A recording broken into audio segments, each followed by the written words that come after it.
This Hebrews 10:1.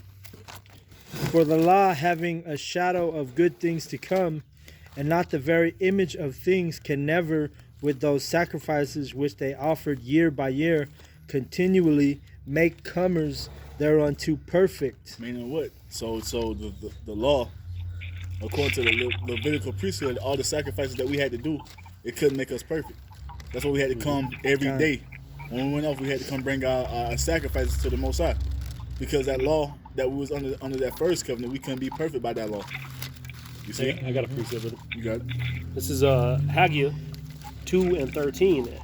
Then said Haggai, if one that is unclean by a dead body touch any of these, shall it be unclean? And the priest answered and said, it shall be unclean.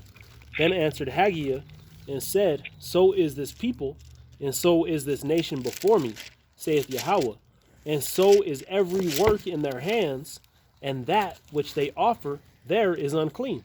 Because of that, because we was doing the sacrifices, that didn't make us clean, man. Because at the end of the year, the high priest would have to come and give a sacrifice for the atonement of the sins of the people. So even though we were sacrificing, it didn't make us clean. It didn't make us perfect, because we still died. We still perished. Because what? The wages of sin equals death. Even though we gave up them sacrifices, we would still die. You see? Because that's that first covenant. The first covenant was a carnal covenant, man. Even though the laws of Yahweh Shema Shah are spiritual, that first covenant was a carnal covenant. You see? Yeah, I got a quick step. This is Job 1:8. And Yahweh said unto Satan, hast thou considered my servant Job, that there is none like him in the earth, a perfect and upright man, one that feareth Yahweh and escheweth evil.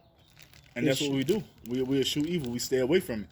But at the end of the day, we're still up under that first covenant somewhat.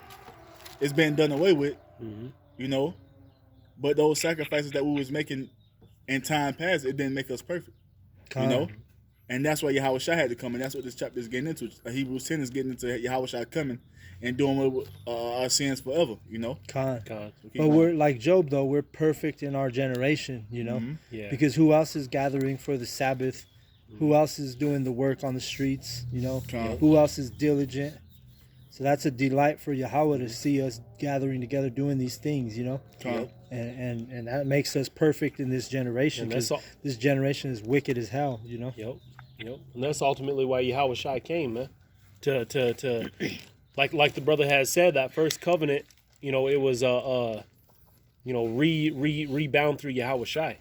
You know, it was you know, we basically had our you know, had reattached ourselves to Yahweh through Yahweh Shai, man. Rebuilding that covenant, man, to this better covenant. You know, which will result in that heavenly eternal promise that'll never end. Hey, Shalakia, could you ask your woman to bring the bottle? To bring the burgundy? And that's what this whole chapter is going into, man. Showing us that first covenant, it wasn't the way, man. And that's why it said in the first verse, for the law having a shadow of good things to come. You see? The good things to come is us keeping the laws perfect in the kingdom of heaven. We couldn't do that under that first covenant because we were still in these fleshly bodies. And the things that's going to come, Yahweh Shai is bringing us those new bodies so we can keep the laws perfect and perfection before Yahweh Shema Shai. We can't do that right now, man. That's why we keep it to the best of our ability, and we're saved through our faith in Yahweh Shai. Not by keeping the laws. Go ahead, bro. And that's why we're rehearsing the righteous acts. So we can be perfect. Yep. You know? Reading, this is